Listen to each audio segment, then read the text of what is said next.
guys, I wanted to show you these toner pads that I added into my daily routine that I'm really glad that I have. I was sent these by the company to try out.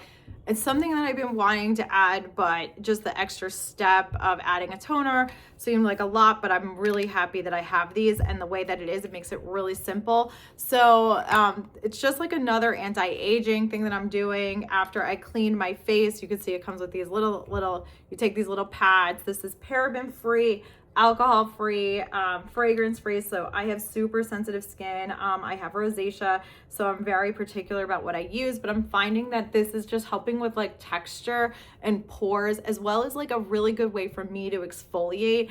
It's the winter here in the Northeast. I find in the winter and the summer, I just need to exfoliate my skin, but I don't like using those harsh like scrubbers on my face. It makes my face too red. So this is perfect. It has hyaluronic acid in it, which is also so important as I age, just like plump up my skin.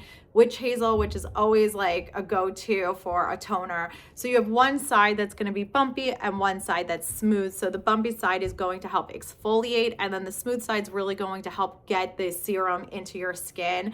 So really nice. So I just like get the impurities. It just like it makes like my skin more balanced and ready for other serums as well as moisturizers. So you could just, it has it right on there. Really nice. It feels super smooth and very hydrating. So definitely if you're looking to add like a toner pad to your routine, I would give these a go.